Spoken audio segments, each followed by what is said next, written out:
이야기지만 그냥 지나칠 수 없는 우리들의 이야기를 담담하게 곱씹어보는 소중한 담화 시간.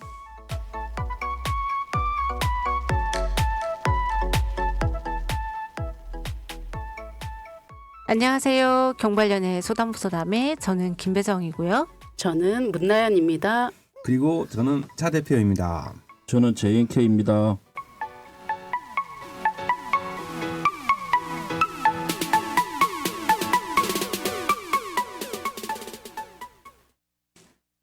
수원시청에서 350km 정도 떨어진 경상북도 울산광역시 울산군에서는요. 올해부터 상하반기에 퇴직 공무원을 2명씩 뽑아서 주민의 민원을 대응하는 민원 전문 상담관으로 지정해 공무원 업무를 지원하도록 한다고 합니다. 퇴직 공무원을 대상으로 이루어지는 재취업, 여러분들은 어떻게 생각하시나요? 민원 전문 상담관 뭐 이런 건 굉장히 좋은 제도라고 생각을 합니다. 아, 그래요? 예. 네.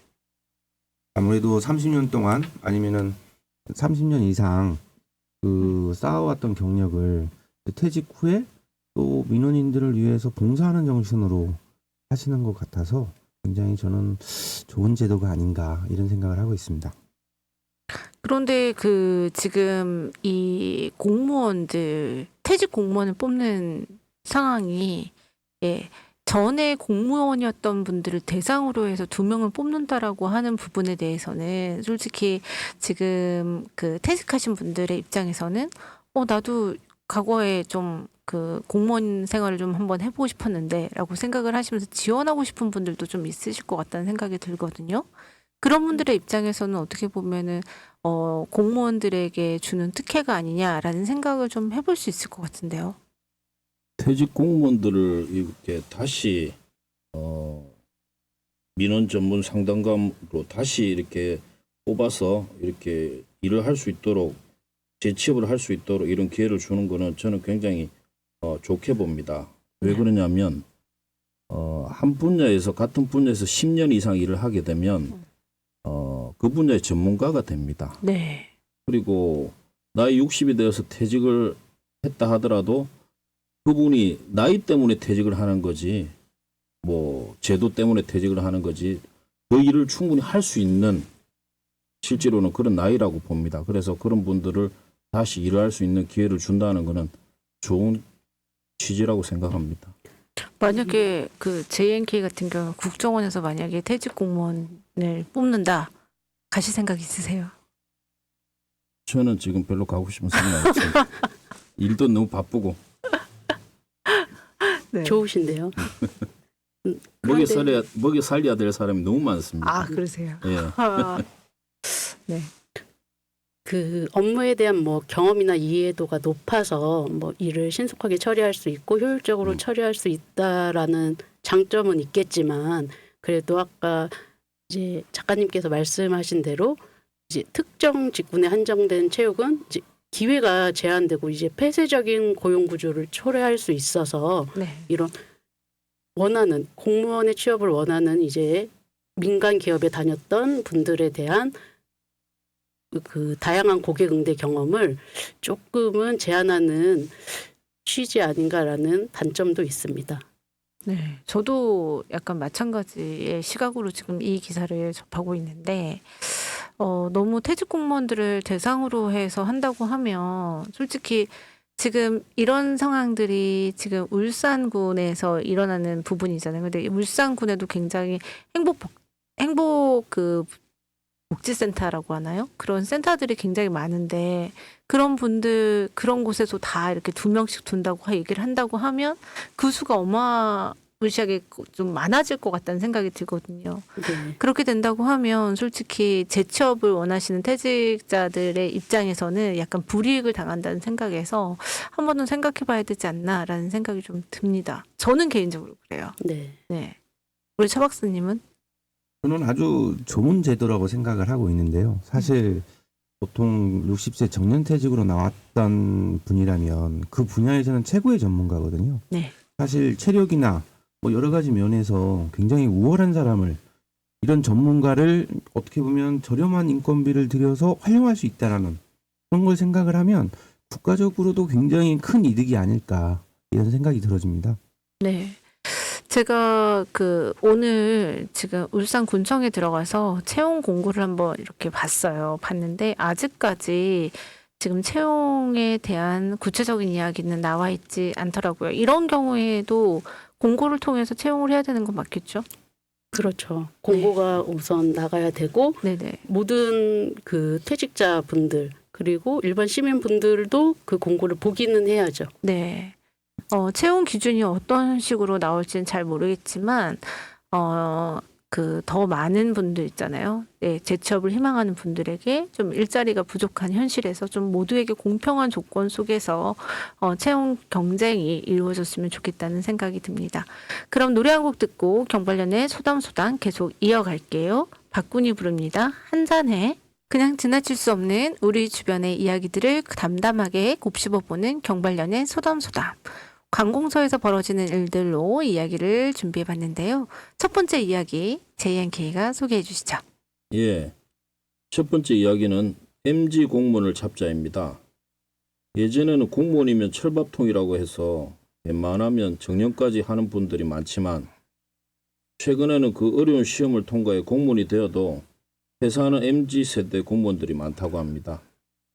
그래서 정부가 공무원 초임 월급을 2027년까지 300만 원까지 인상할 계획이라고 밝혔습니다. 그리고 무주택 저연차 공무원에게 임대주택을 우선 공급하기로 했다는데요. 이뿐만이 아닙니다. 실적이 뛰어난 6급 실무직 공무원은 5급 중간관리자로 조기 승진할 수 있는 제도를 추진할 계획이라고 합니다. 네. 젊은 공무원들이 요즘에 많이 퇴사를 한다는 얘기 들었어요. 그래서인지 지금 2027년도까지 연봉을 이제 초임 월급을 이제 300만 원까지 인상한 계획이라고 지금 정부가 밝혔는데 국내 공무원들의 처우가 좀 심각하다는 이야기가 있어요. 어떤 것들이 좀 그런 걸까요? 지금 2024년 기준으로 보면 지방직 9급 공무원의 초봉이 네. 190만 원에서 200만 원 수준이라고 해요. 네. 그러면은 지금 물가 상승 속에서 공무원들에게는 굉장히 생활비 부담이 클 거예요. 그리고 또 MZ 세대들만의 높은 좀 기대소득이 조금 있거든요. 네. 그래서 그 와중에 이제 공무원에 대한 매력도가 매우 낮아지고 또 공무에 대한 업무 자체가 뭐 민원 대응이라든지 복지 서비스 제공이 많잖아요. 그러면서 감정 노동이 굉장히 심한 직군으로 지금 분류가 되고 있거든요. 그러면서 업무 강도에 비해서 낮은 보상이 문제되고 있습니다. 네.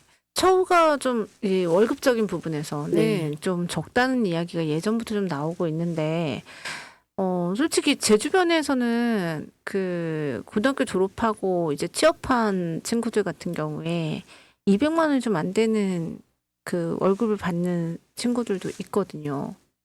현재 지금 말씀하시는 네. 거죠? 예, 예. 그렇죠, 그렇죠. 예. 그렇게 된다고 하면은 어떻게 보면은 공무원 9급 같은 경우에 이제 고등학교 졸업하고 예. 이제 공무원으로 들어가는 친구들의 입장에서는 그렇게 작은 금액은 아닐 아닌데, 텐데 예. 이제 공무원을 준비하는 기간에 뭐 한 2년, 3년 공부를 하거나 아니면 대학 졸업을 하고 2, 3년을 공무원 준비로 쓰고 했는데 9급으로 들어가서 했을 때 다른 친구들과 비교했을 때 처우는 낮다, 상대적으로 낮다라고 할 수 있겠는 거죠. 그렇군요.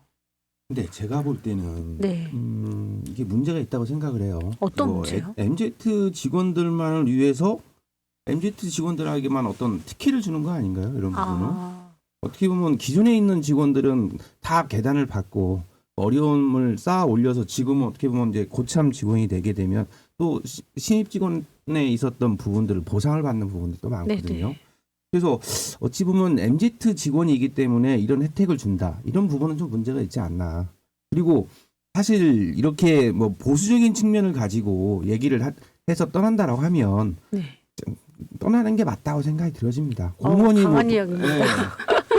어찌 보면 공무원이라고 하는 직업 자체가 서비스직이기도 하고 사실 30년을 그 한 직군에서 일을 하려고 한다라면 이렇게 가벼운 마음으로 시작하는 것도 문제가 되거든요. 차라리 어찌 보면 이렇게 그만두는 부분들이 어떻게 보면 그 직원들 내부에서도 하나의 정화작용이 되는 부분이 있지 않는가. 네. 예, 그런 생각이 좀 들어지기도 합니다. 네, 우선은 우리가 지금 한 가지 좀 짚어볼게요. 그 공무원 초임 월급을 2027년도까지 300만 원까지 인상할 계획이라는 부분에서 이제 금액적인 부분에 300만 원을 가지고 얘기를 하자면 저도 살짝 염려되는 부분이 어떤 거냐면 그럼 2027년도에 300만 원으로 갑자기 인상을 시키면 그 전에 이제 계속 있었던 분들의 월급들, 급여를 다 조정이 될 것인지라는 부분도 솔직히 좀 생각이 들어요. 그게 조정이 다 되어야 되는 거잖아요. 네. 이게 그런 역차별이 발생할 수도 있기 때문에 네. 어떻게 보면 공무원 전체적인 처우 개선이 필요하다고 생각이 들어집니다. 그러니까 전반적인 예. 조정이 있어야 된다라는 거죠. 예, 예. 네. 저는 이 공무원을 하려고 하는 사람들은 어느 정도 국가를 위해서 일을 한다는 그런 사명감을 가지고 일을 해야 된다고 생각을 합니다. 네. 입사를. 예. 그리고 돈을 벌려고 하면 장사를 하거나 사업을 해야죠. 의사는 사람을 살려야 되겠다는 그런 사명감을 가지고 하는 게 직업을 선택하는 게 맞다고 생각하는 사람입니다. 예, 근데 공무원 입사해가지고 돈을 많이 벌려고 한다. 그거는 잘못된 것 같습니다. 아, 생각 자체가 그렇습니다. 금액을 보고서는 그렇죠. 예, 들어가는 건 아니다. 돈 많이 벌려면 장사나 사업을 해야지. 아, 네. 그럼 우리 여기서 잠깐 그 공무원의 장점에 대해서 한번 좀 이야기를 한번 해볼까요? 예, 공무원 어떤 게 있을까요? 공무원은 우선 뭐 워라밸이 충분히 보장되어 그쵸. 있지 않느냐 이런 생각도 좀 들고요. 음. 어찌 보면 부부가 공무원을 할 경우에는 어떻게 보면 일반적인 직장 다니는 것보다도 더 훨씬 편안하고 그리고 뭐 육아휴직이라든가 뭐 복지비라든가 아니면 여러 가지 국가에서 제공해주는 이런 서비스도 굉장히 많거든요. 네. 어떻게 보면- 복지카드. 예, 복지카드 같은 경우도 있을 수가 있고 어찌 보면 육아휴직이라는 건 일반 중소기업에서는 할 수 없는 거지만 공무원들한테는 완전히 보장되어 있는 제도거든요. 네. 그래서 그런 부분들도 생각을 하고 여러 가지 생각을 한다라면 MZ 직원들이 떠나는 것이 결코 이렇게 나쁜 것만은 아니다. 네. 떠날 사람은 떠나라. 떠나고. 예. 오. 그렇지만 또 이제 일할 네. 분이 없어지는 거잖아요. 그쵸. 그런 인력을 어디에서 충용을 할 것이며 네. 그런 부분에 대한 고민도 분명은 있어야 될 것 같은데 네. 분명 공무직에 대한 안정성이 매력적이긴 해요. 네. 그 부분에 대해서 우리가 공무원을 좀 일반 국민들이 좀 권위를 좀 보장해주고 그들의 안정성을 보장해준다면 MZ 세대들도 적은 급여지만 조금 더 이곳에 공무원의 일을 자부심을 느끼고 하지 않을까라는 생각도 들기도 하거든요. 예, 저도 저는 근데 솔직히 공무원들에 대한 우대 대우 네. 예, 그런 부분들이 저는 굉장히 잘 되고 있다고 생각하거든요. 우선 공무원 연금을 보더라도 네. 연금이 보장되어 있는 부분들이 좀 있잖아요. 월급이 좀 작지만 네. 연금을 받을 수 있다라는 그런 부분도 있고 솔직히 공무원이기 때문에 특혜를 받을 수 있는 부분들도 곳곳에 굉장히 많은 걸로 알고 있거든요. 어디 놀이시설 같은 데 가더라도 공무원이기 때문에 좀 할인을 받는 부분들도 있고요.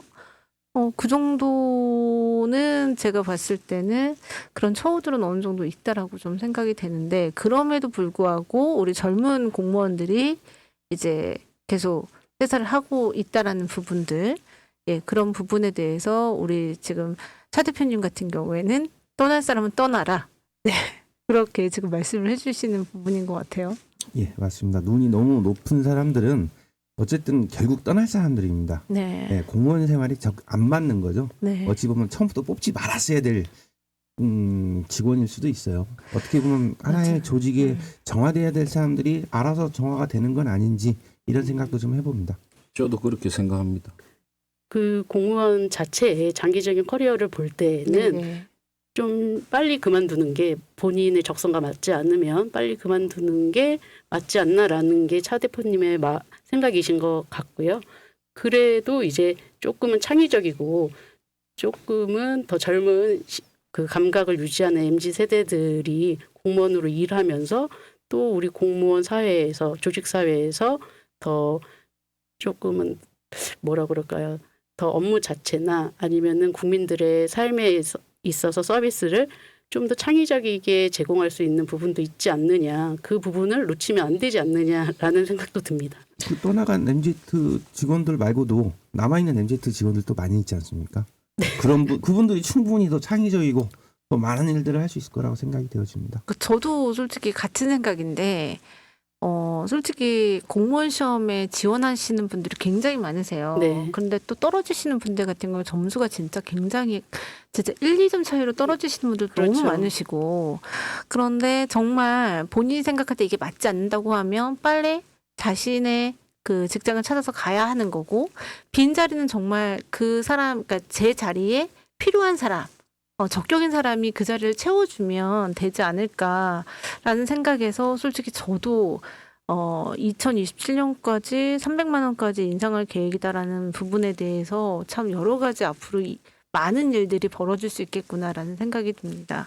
그럼 여기서 한 가지만 더 짚어보도록 하죠. 그 MZ세대들이 직장을 선택하는 기준이 있다고 합니다. 네. 예, 아까 말씀하셨던 것처럼 첫 번째는 워라밸 보장 기업을 굉장히 좋아한다고 해요. 네. 이 부분에 대해서는 어떻게 보면은 공무원인 경우에는 굉장히 해당이 되는 부분인 거죠. 그리고 두 번째가 월급과 성과 보장 체계가 갖춰진 기업이었습니다. 네, 이 부분에서는 어떻게 보면 공무원들이 약간 좀 맞지 않고요. 예, 맞죠. 그러니까 월급도 지금 맞지 않지만 성과 보상 체계에 대한 부분도 별로 없는 부분인 것 같아요. 이 부분이 좀 젊은 공무원들에게는 좀 그 공무직을 계속 하는데 어려움을 느끼는 것이 아닌가라는 생각이 듭니다. 그 다음에 3위가 이제 정년 보장, 오래 일할 수 있는 기업. 이 부분도 솔직히 어떻게 보면 공무직에 굉장히 많이 해당이 되는 것 같고요. 맨 마지막을 보면 이제 사회적 기여도가 높은 기업인데, 사회적 기여도는 굉장히 높죠. 공무직이. 네. 공무직에 대한 부분에 대한 얘기를 저희가 한번 나눠봤는데요. MZ세대들은 생활의 질과 그리고 개인의 능력을 얼마나 인정받는지가 굉장히 중요한 것 같아요. 그래서 그런 부분에서 자기가 맞는 직장을 선택하는 거, 올바로 선택하는 것이 가장 중요한 것이 아닌가라는 생각이 듭니다. 노래 한 곡 듣고 다시 이야기 이어가겠습니다. 박현호가 부릅니다. 1, 2, 3, go! 수원 공동체 라디오 수원 FM을 통해 방송되고 있는 소소한 이야기지만 그냥 지나칠 수 없는 우리 주변의 이야기들을 담담하게 곱씹어보는 경발련의 소담소담. 이번에는 어떤 이야기로 좀 이야기를 나눠볼까요? 예, 이번에는 위협받는 관공서 직원 이야기입니다. 네. 지난 1월 24일 부산 사상구에 위치한 한 행정복지센터에서 흉기 난동 사건이 있었습니다. 범행을 저지른 사람은 60대 남성이었고 이 남성이 휘두른 흉기에 직원 2명이 부상을 입었다고 합니다. 혹시 묵지마 범행인가요? 아닙니다. 나름 이유가 있던 범행이었습니다. 범행을 저지른 A씨는 행정복지센터에서 진행하는 건강 프로그램 수강생이라고 합니다. 그런데 며칠 전에 수업 시간에 지각을 한 거죠. 이에 대해 강사인 마을 해설사가 지적을 한 것에 앙심을 품고 범행을 저지른 것이라고 합니다. 이 인터넷 기사를 읽어보면 이 이외에도 부산 영도구청 민원실에서는 70대 남성이 주택 보수 공사를 해달라고 구청 직원들을 흉기로 위협하는 경우도 있었고요. 사상구의 한 행정복지센터에서는 이번 달 생계 지원비를 미리 달라고 억지를 부리면서 공무원의 머리와 얼굴을 폭행한 사건도 있었습니다. 어떤 직업보다 좀 안전한 직업이 공무원이라고 생각했는데 이렇게 보면 또 그렇지만은 않은 것 같아요. 너무 반전이죠. 네. 그 관공서의 그 흉기 난동 어떻게 막을 수 있는 방법이 없을까요? 요즘은 아무래도 공무가 복지나 행정 업무 위주로 되어 있잖아요. 네네. 그러면서 공무원들이 민원인의 불만을 직접적으로 마주하는 일이 너무나 많아요. 그러면서 감정 노동을 넘어서 이제 생명까지 위협받는 상황이 발생하고 있는데 그래서 임시적으로 이제 가림막이나 비상 안전벨을 설치도 하는데 이 부분이 효과가 미비한 것 같습니다. 그 영화에서 보면 네. 그런 거 있잖아요. 은행 같은 데에서 네. 갑자기 비상사태가 딱 발생하면 위에서 갑자기 뭔가 이렇게 쭉 하고 내려오면서 차단문이 내려오는 예. 그런 부분들이 있는데 우리나라 관공서에서는 그런 걸 보기가 쉽지가 않은 것 같아요. 그렇죠. 그 네. 전에 공무원을 대상으로 범행을 한다는 거, 어떤 네. 폭력을 행사하는 것이 우리나라에 있어서는 특히 상상을 할 수가 없었잖아요. 네네. 그런데 이제는 그게 약간은 비일비재해졌다는 게 이제 사실로 드러났고, 그렇다면 이거에 대한 대응은 빨리 조치를 취해야 되는 부분이 있습니다. 네.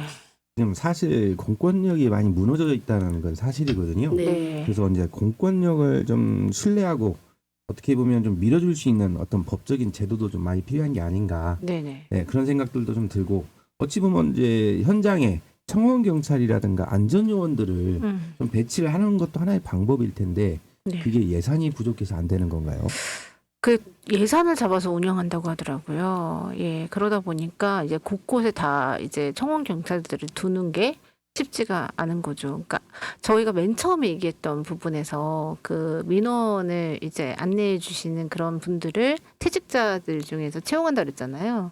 1년, 그러니까 상반기에 2명, 그리고 하반기에 2명 그렇게 채용한다고 했는데 그 중에 한 명을 청원 경찰로 좀 이렇게 채용을 하는 것도 참 좋지 않을까라는 생각이 좀 듭니다. 그렇죠. 경찰 업무에 경험이 있으신 분들을 네. 좀 채용을 하면 네. 좀 실제 위기 상황에 대처했을 때 대응력이 높아질 가능성이 좀 클 것으로 또 여겨집니다. 네. 그 안전요원 같은 경우에 솔직히 그 어떤 행정기관에 가면 일반 그 사무를 보시는 정장 차림으로 이제 그 안전요원 업무를 보시는 분들이 있고 또 어떤 분들 같은 경우는 나름대로 제복을 입고 이제 그런 업무를 보시는 분들이 네. 있어요. 그렇게 되면 솔직히 제복을 입은 분들이 가지고 있는 그런 나름대로의 그 이미지가 그렇죠. 이렇게 내가 이런 일을 해도 되나? 이런 범죄를 저질러도 되나? 그렇죠. 예. 예. 이렇게 함부로 내가 뭔가 행동을 해도 되나라는 생각이 좀 들 수 있을 것 같아서 제복을 입고 근무를 하는 것도 하나의 방법이지 않을까라는 네. 생각도 좀 듭니다. 한 연구에 따르면은 그렇게 제복을 입은 요원이 존재하는 것만으로도 민원인의 흥분도를 좀 낮춘다고 해요. 그러면서 감정이 고조된 상태에서 그런 눈에 보이는 공권력의 상징, 뭐 제복이라든지 장비라든지 네. 그런 것들이 보이면 민원인의 폭력성이 억제되는 효과가 있다고 합니다. 그래도 가장 중요한 거는 그 공권력이 지금 우리에게 얼마나 남아있나 네. 그 부분에 대한 인식에 대한 문제인 것 같은데 그 차 대표님이 얘기하셨던 부분들에 대한 그 사례가 최근에 뉴스로 나온 경우도 있었잖아요. 어떤 거였죠? 그 경찰이 네네. 총기를 들고 난동하는 범인을 잡다가 네네. 총을 쏴서 총상을 입고 난동 부리던 사람이 죽었던 사건이 있었습니다. 네. 아하. 예. 그때 많은 분들이 그 총을 쐈던 그 경찰에게 너무한 거 아니냐. 네. 과잉대응. 네, 과잉대응이라는 얘기를 했던 게 기억이 나는데 그 부분에 대해서 우리가 좀 인식이 좀 필요한 것 같아요. 네. 아무래도 공무원을 상대로 한 폭력 사건에 대해서는 이제는 무관용 원칙 적용이 마련돼야 되고 폭력 민원인에 대해서는 이제 뭐 보통은 집행유예나 벌금형으로 끝나는 경우가 많은데 이제 네. 강력한 처벌과 또 집행 접근 금지 가처분 같은 조치가 마련돼야 될 것 같습니다. 네, 우리가 지금 공무수행과 관련된 이야기를 좀 하다 보니까 공무수행을 하시는 분들 중에서 좀 위험한 직종에 계신 분들이 좀 여럿 있으시잖아요. 그렇죠. 예, 어떤 분들 떠오르시는 분들 있으신가요? 당연히 이제 경찰관이 있고요. 경찰관, 예. 전 소방관들도 굉장히 위험하잖아요. 사회복지 공무원들도요. 맞아요. 요즘 이제 긴급복지 지원 업무 하시는 분들은 굉장히 폭력적인 감정이 격해지는 네. 민원인을 많이 상대한다고 해요. 그래서 맞아요. 또 갈등이 발생하는 경우가 많다고 합니다. 네, 그리고 국정원 또 직원들 같은 그렇죠. 경우에도 굉장히 위험한 일들을 많이 하시는 것 같은데, 그분들이 좀 안전하게 일을 할 수 있는 그런 상황들이 좀 마련됐으면 하는 바람입니다. 지역 주민을 위한 예산 집행도 물론 중요하죠. 하지만 관공서 직원들의 안전을 위한 예산도 그만큼 중요하다는 생각이 듭니다. 그럼 여기서 노래 한 곡 듣고 다시 이야기 이어가도록 하겠습니다. 이명웅이 부릅니다. 다시 사랑한다면. 소소한 이야기지만 그냥 지나칠 수 없는 우리 주변의 이야기를 담담하게 곱씹어보는 경별련의 소담소담. 이번에는 어떤 이야기가 준비되어 있나요? 예. 이번 이야기는 요즘 모바일 쿠폰을 사용하는 분들이 많으실 텐데 무단으로 타인의 모바일 쿠폰을 사용해서 검찰에 송치된 강원도 원주시 공무원의 이야기입니다. 이 사건은 지난해 12월 13일 공무원인 A씨가 서울의 한 베이커리에서 타인의 모바일 쿠폰을 이용해 3만 1,000원을 결제한 것이 문제가 되고 있습니다. A씨는 사건 발생 전 원주시 공무원 노조에서 시 인트라넷 전체 노조원에게 베이커리 모바일 쿠폰을 준다는 글 옆에 예로 들어놓은 쿠폰을 무단 사용한 것으로 알려져 경찰에 넘겨졌다고 합니다. 3만 1,000원의 쿠폰 무단 사용으로 경찰에 송치됐다면 이 공무원은 어떻게 되는지 정말 궁금해요. 금액이 작아도 네네. 지금 범죄는 범죄행위거든요. 네. 그래서 타인의 모바일 쿠폰을 허락 없이 사용했다. 그래서 매장에서 그 모바일 쿠폰으로 빵을 얻었다 하는 네. 부분에서 네. 사기죄도 될 수 있고 컴퓨터용 사용 사기죄도 될 수 있습니다. 또 공무원의 품위 유지 위반으로서 내부 징계도 받을 수 있습니다. 이 경우에 저는 개인적으로 좀 실수로 그럴 수 있는 거 아닌가라는 생각도 솔직히 들거든요. 네. 네. 법적으로 우리가 고의성이 있는지 네. 여부가 굉장히 중요한 쟁점이 될 것 같은데요. 네네. 그런데 이 기사로만 본다면 네. 본인이 이제 노조가 아닌데도 노조원이 아. 아닌데도 불구하고 이 쿠폰을 사용했다. 그럼 본인에게 사용 권한이 없는데도 불구하고 사용한 거기 때문에 고의성이 인정될 수도 있을 것 같아요.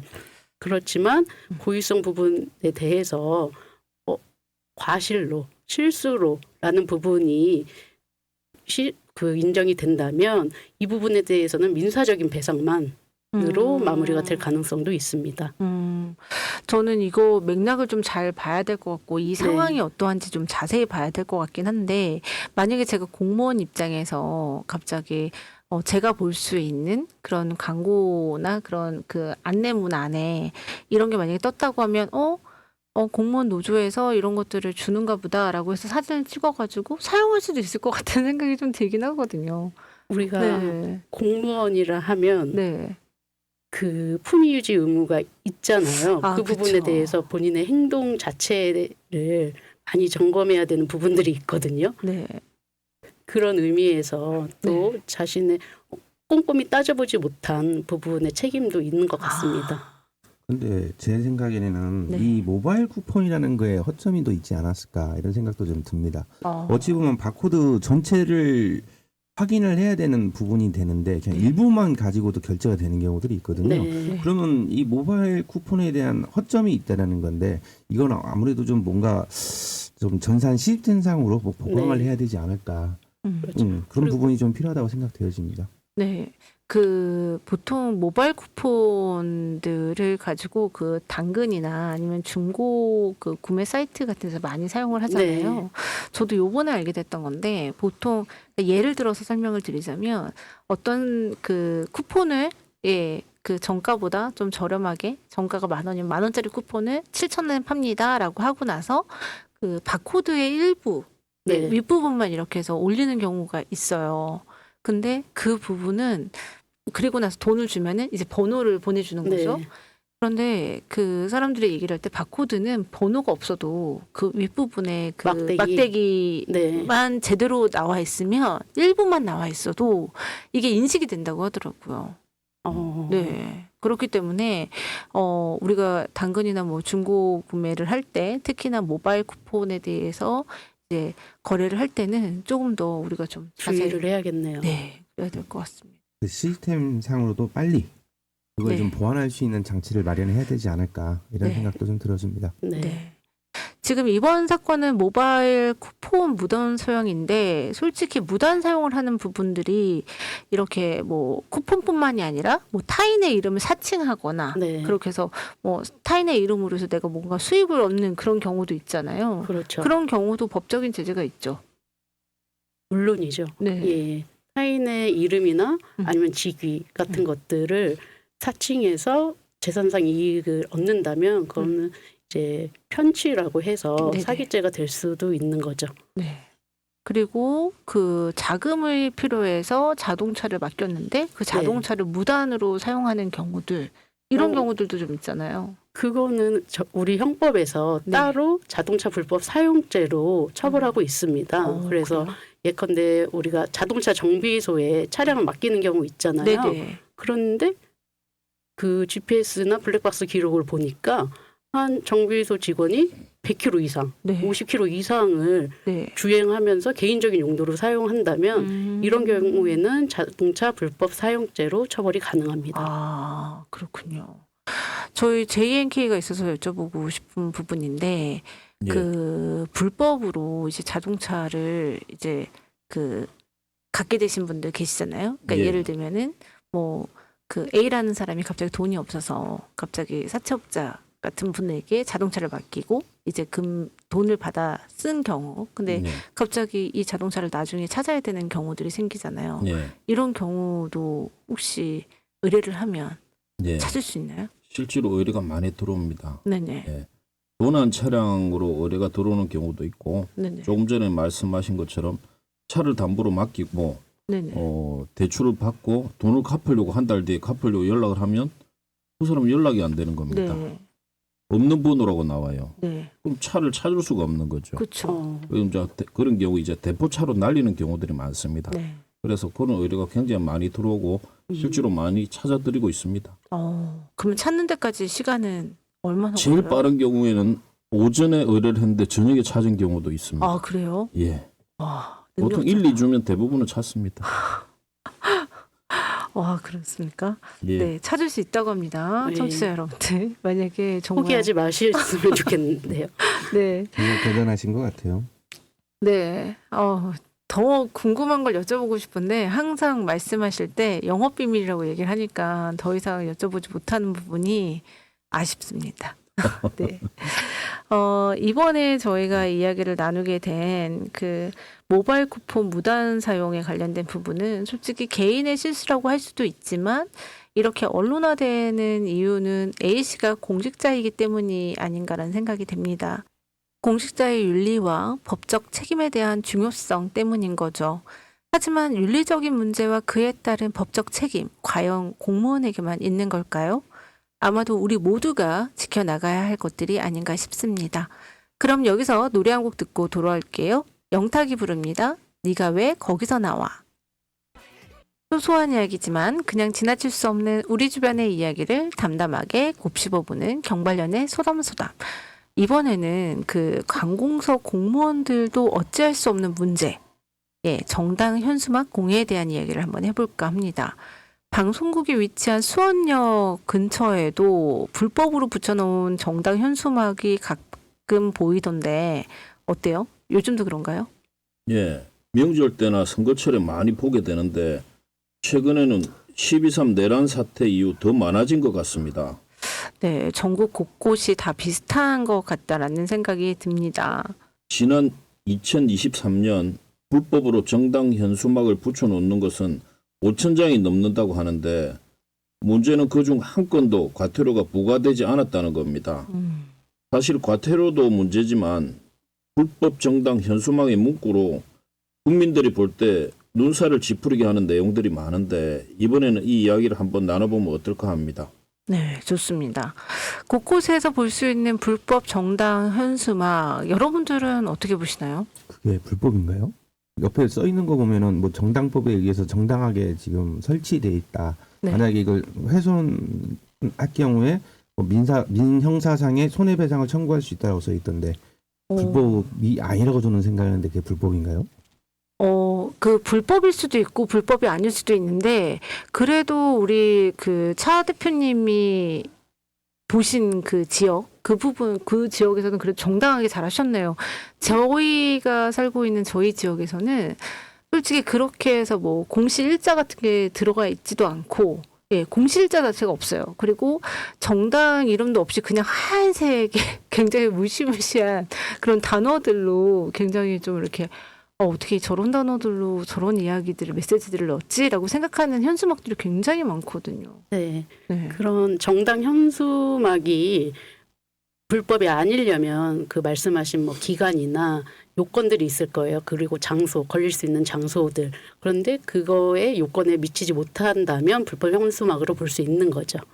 그래서 아무래도 이런 불법 현수막은 거리의 미관을 해치고 시각적인 공해라고 할 수도 있는 것 같아요. 네, 그래서 맞아요. 아무리 이제 정당이 국민들과 소통하는 방식이라고 하지만 이 현수막을 통한 정치 선전은 너무 구태의연한 방식 아닌가라는 생각도 들고 네. 저는 아이가 있다 보니까 네. 아이들이 매일같이 현수막을 보잖아요. 그렇죠. 근데 그 내용을 읽을 수도 있으니까 어쩔 때는 지금 글씨를 알기 시작한 아이들 같은 경우에는 이런 현수막들을 하나하나 부모님 앞에서 또박또박 읽는 아이들도 있어요. 네. 네. 매일같이 마주하게 되는데 네. 그런 부분에 있어서 이 부분 꼭 고쳐져야 되는 것 아닌가라는 생각이 듭니다. 그리고 이게 이제 차량들이 많이 다니는 도로변에서 지대어 있다 보니까 네. 네. 도로에 있는 뭐 저기 도보로 돌아다니는 분들이라든가 아니면 차량 통행에 문제가 발생을 해서 네. 사고를 유발하는 경우도 굉장히 많더라고요. 네, 네. 맞습니다. 네, 그래서 운전할 때 그 현수막 때문에 사고 날 뻔한 적도 여러 번 있었습니다. 네, 그런 뉴스들도 굉장히 많이 나오고 있는데 저는 그 지금 JNK가 얘기해 주신 부분 중에서 굉장히 저 나름대로 좀 이해가 안 되는 부분이 어떻게 작년에 그 불법으로 되어 있는 정당 현수막이 한 5,000장 정도가 되는데 거기에서 한 건의 과태료도 부과되지 않았을까? 이 부분에 대한 이야기도 좀 한번 해봤으면 좋겠어요. 네, 부과할 수 없는 거겠죠, 관공서에서? 정당 현수막이라는 부분 아까 이렇게 뭐 민형사상에 뭐 훼손할 경우에는 뭐 민형사상에 고소를 들어간다고 하니까 네. 이게 굉장히 어떻게 보면 공무원 입장에서 좀 처리하기가 좀 힘들지 않았나 이런 생각도 좀 들기는 합니다. 그렇죠. 아무래도 불법 현수막을 제거하는 공무원들이 오히려 특정 정당의 지지자로 오해받기도 하고 그러면서 이제 반발에 부딪히는 사례도 많고요. 그리고 또 정치권에서는 이런 불법 현수막 단속을 강화하는 법안을 만들려고 하지도 않으니까 이런 부분이 이제 실질적인 단속이 거의 이루어지지 않는 것 같습니다. 그럴 수 있을 것 같아요. 정말 그 불법 현수막은 너무나 많은데 네. 거기에서 이제 단속 요원들이 그걸 제거하는 게 한꺼번에 다 할 수 있는 상황이 아니잖아요. 그렇죠. 예. 그런데 본의 아니게 뭔가 그 지지하는 정당의 것만 제거하지 않았다라는 그런 오해를 받을 수 있는 상황들이 또 생길 수도 있는 네. 상황이네요. 그렇겠네요. 자, 그러면은 불법 정당 현수막 중에서 혹시 기억에 남는 내용 중에서 이거는 정말 좀 아니었던 것 같다라고 생각하는 그런 내용도 혹시 기억나는 게 있으세요? 기억나는 건 있는데 네. 이렇게 라디오에서 말을 해도 되나 할 정도로 네네. 참게 되는 부분들이 있는 것 같습니다. 예를 들어서 얘기를 하는 거니까 전 상관없다고 생각합니다. 어떤 내용이겠네요. 뭐 국민의 뜻대로 인생 속으로 아니면은 무슨 정권 뭐 불안해서 못 살겠다. 네. 뭐 이런 것들도 있었던 것 같고 뭐 법 앞에 평등 네, 땡땡땡 땡땡땡은 당은 예외 네. 뭐 이런 맞아요. 부분들도 굉장히 좀 보기가 좀 싫지 않았나. 네. 네.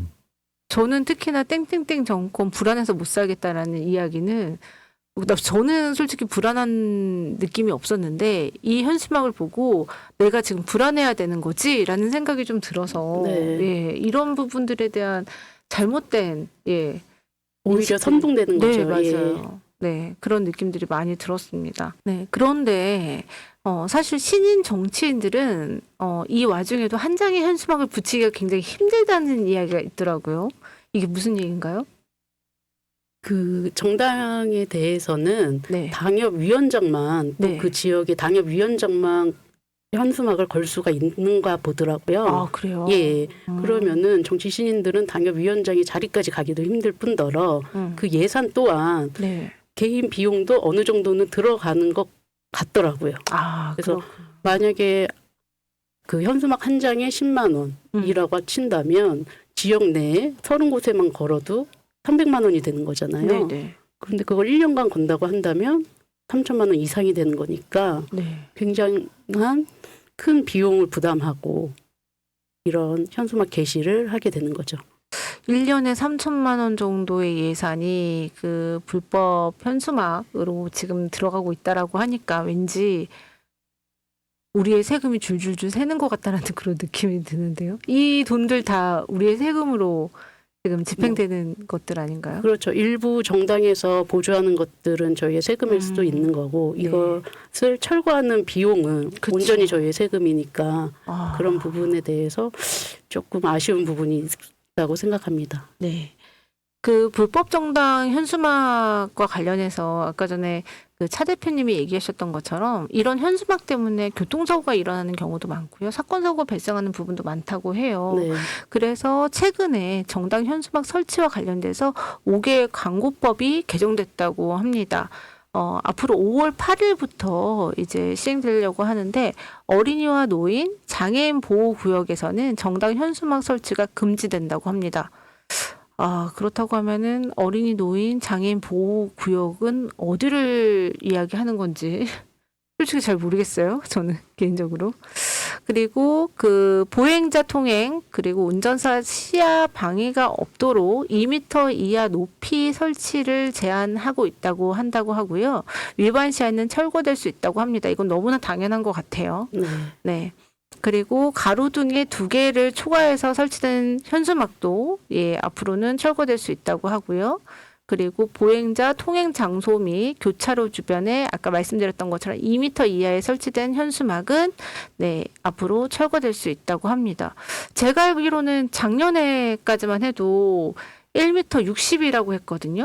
근데 갑자기 2m로 이제 제한을 뒀어요. 네. 그만큼 우리나라 사람들이 좀 많이 성장한 건가요? 키성장? 그런 생각도 한번 해봤습니다. 그런데 이러한 내용에도 솔직히 벌칙금이나 법적 처벌에 대한 내용은 좀 빠져 있어요. 네. 그렇죠. 네, 법적 처벌은 없나요? 지금 과태료밖에 없는 것 같더라고요. 네. 그래서 이 부분에 대해서 조금은 정당 스스로가 현수막 남용을 좀 자제할 필요가 있는 것 같고요. 네.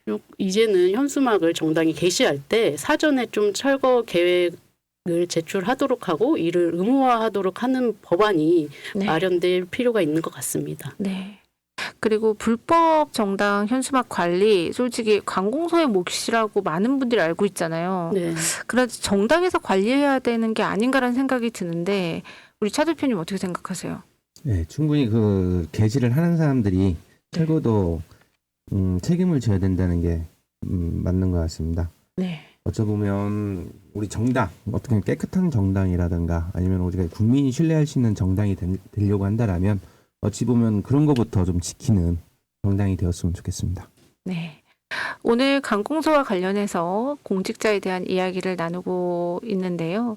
정당 정치인에게만 특혜를 주는 듯한 불법 정당 현수막 벌칙금 제로. 네, 오늘 방송이 나가면 이 부분에 대한 정당의 입장을 거리에서 볼 수 있었으면 하는 저 개인적인 바람입니다. 재밌을 것 같아요. 네, 우리 주변의 이야기들로 담담하게 곱씹어보는 경발련의 소담소담. 벌써 마무리를 해야 할 시간인데요. 오늘 방송에 대한 소감 간단히 한번 나눠볼까요? 어떠셨어요? 저는 이게 어떤 공권력과 관련된 문제를 한번 다뤄봤다는 게 굉장히 의미가 있지 않았나 생각이 들어집니다. 네. 아무래도 지금 현재 경찰이라든가 뭐 소방관들이 굉장히 애로사항들이 많이 있는 것 같고요. 네. 그런 애로사항들을 우리 국민들이 아니면 우리 시청자들이 같이 좀 고민을 해서 좀 더 우리 국민들이 잘 살 수 있고 편안하게 살 수 있고 안전하게 살 수 있는 그런 사회가 됐으면 좋겠습니다. 네. 네, 오늘 공공기관과 관련된 다양한 사건들을 다뤄보았는데요. 이게 단순한 해프닝처럼 보일 수 있는데 네. 결국엔 사회적, 제도적 문제로 이어지는 것 같아요. 네. 그리고 이는 결국 공무원이나 아니면 우리 국민이나 도덕적으로 또는 윤리적으로 뒷받침되는 사회를 만드는 것이 좀 중요하지 않은가라는 생각을 하게 되었습니다. 네. 우리 제이엔케는 어떠셨어요? 예. 저는 하면서 아까 뭐 도난 차량 대포차 찾기 네. 뭐 이런 거 제 분야니까 제가 네. 전문가니까 네. 그런 뭐 차량을 분실했다든지 이런 사례가 생기면 네. 예, 저를 찾아주시기 바랍니다. 아, 네. 예. JNK를 찾아주시기 바랍니다. 네.